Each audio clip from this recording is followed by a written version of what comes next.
एक बार एक गांव के पास बौद्ध मठ में एक जैन गुरु रहते थे। एक दिन उनके चेले ने उनसे पूछा, गुरुजी, शिक्षा का सार क्या है? जैन गुरु मुस्कुराए और बोले, बेटा, एक दिन तुम्हें खुद ब खुद पता चल जाएगा। कुछ दिनों बाद रात को जैन गुरु ने उसी चेले को एक किताब दी और कहा, बेटा, लो, यह किताब मेरे कमरे में एक मेज रखी है, इसे उस मेज पर रख दो।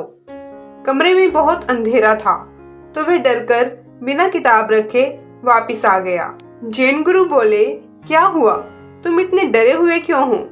चेला बोला, गुरुजी, आपके कमरे में एक सांप है, मैं वहां नहीं जा सकता, वरना सांप मुझे काट लेगा।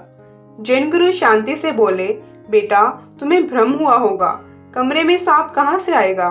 दोबारा जाओ, अगर तुम्हें फिर भी डर लग रहा है तो मैं तुम्हें एक मंत्र बताता हूँ, मंत्र बोलते रहना। अगर सांप वहां हुआ तो वह मंत्र सुनकर वहां से भाग जाएगा।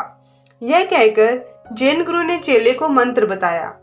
चेला मंत्र जपते जपते कमरे में गया, पर सांप फिर भी वहीं था। वह मंत्र सुनने के बाद भी वहां से नहीं गया। चेला फिर से डर कर जैन गुरु के पास वापिस आ गया और बोला, गुरुजी, सांप वहां से नहीं जा रहा। अब जैन गुरु ने उसे एक जलता हुआ लैंप दिया और बोला, यह लैंप लो, अगर वहां कोई सांप हुआ तो वह रोशनी देखकर भाग जाएगा। चेला जलता लैंप लेकर कमरे में गया। जैसे ही वह कमरे में गया, उसने देखा वहां कोई सांप नहीं था, बल्कि वो केवल एक रस्सी थी जो सांप जैसी लग रही थी। चेले ने खुशी खुशी किताब मेज पर रखी और जैन गुरु के पास वापस गया और बोला, गुरुजी, वहां कोई सांप नहीं था, वो तो केवल एक रस्सी का टुकड़ा था जो अंधेरे में मुझे लगा कि वह सांप है। जैन गुरु मुस्कुराए और बोले, बेटा, यह तुम्हारे उस सवाल का जवाब है जो तुमने कुछ समय पहले मुझसे पूछा था। जैसे तुम्हें आज भ्रम हुआ, उसी तरह पूरी दुनिया एक भ्रम में फंसी हुई है। सिर्फ शिक्षा और ज्ञान की रोशनी से ही संसार इस भ्रम से मुक्त हो सकता है।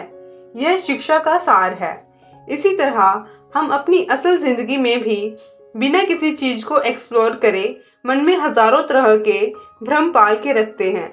जब तक आप उसके बारे में पढ़ेंगे नहीं, उसे एक्सप्लोर नहीं करेंगे, तब तक आप सच्चाई तक नहीं पहुंच पाएंगे।